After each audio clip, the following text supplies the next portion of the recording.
Selamat sore Pak dan selamat sore untuk kita semua. Saya atas nama Mari Isulatiu di sini saya akan menjelaskan materi pertama tentang konsep teknologi informasi dan komunikasi. Yang pertama di sini saya akan menjelaskan pengertian dari TIK itu sendiri. TIK adalah suatu proses dalam menyampaikan informasi melalui pengolahan data yang melibatkan pengiriman dan penerimaan informasi dengan menggunakan simbol tertentu.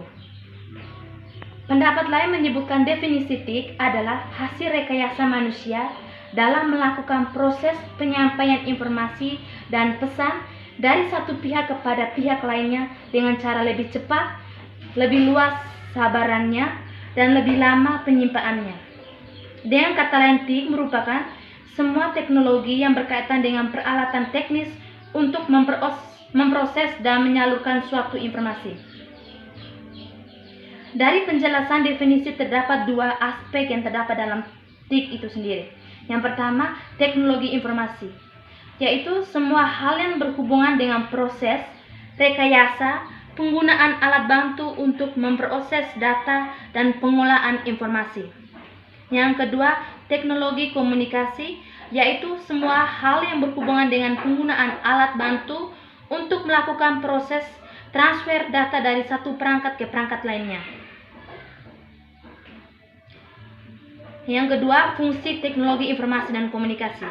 Secara umum, fungsi teknologi informasi dan komunikasi adalah untuk membantu proses pengiriman dan penerimaan informasi.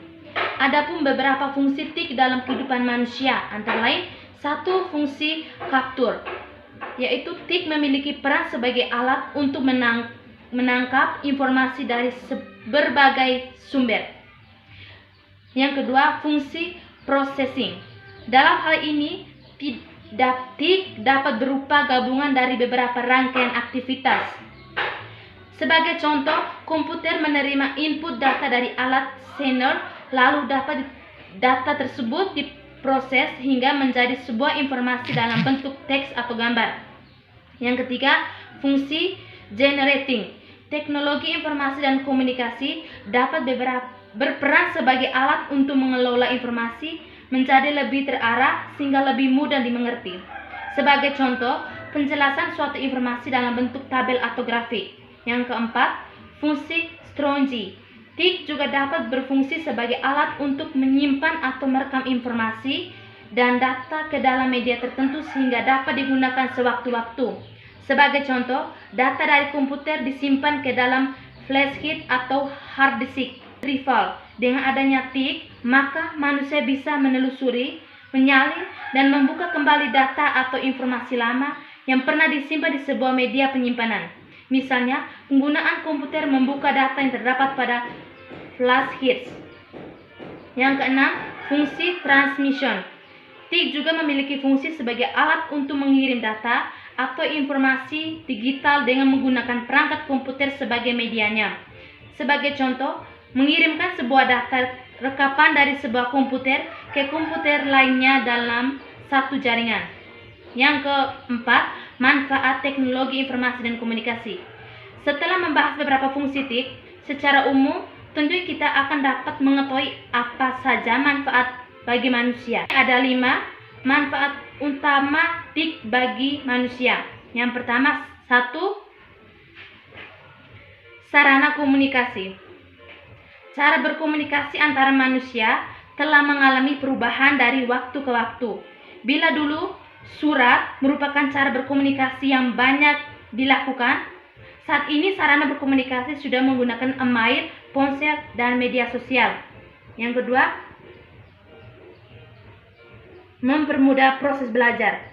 Bila dahulu media informasi dan pembelajaran hanya dari media cetak seperti buku, majalah, dan surat kabar, saat ini media tersebut telah banyak diganti oleh internet yang dapat mengakses informasi dari artikel, web, video, dan bentuk informasi lainnya dengan mudah. Yang ketiga, media bertukar informasi. Dengan teknologi informasi dan komunikasi, manusia memiliki kemudahan dalam mengakses informasi baik melalui perangkat mobil maupun komputer. Selain itu, pengguna internet pun dapat saling bertukar informasi satu sama lain sehingga masing-masing orang dapat menambah pengetahuannya. Yang keempat, menghemat biaya.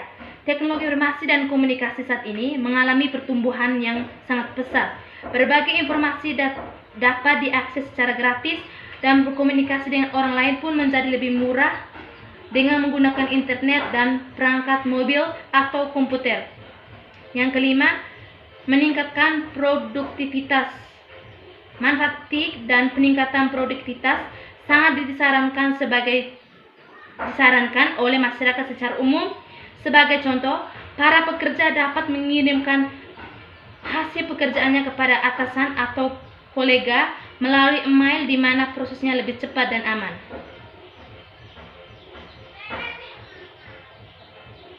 Sekian dan terima kasih.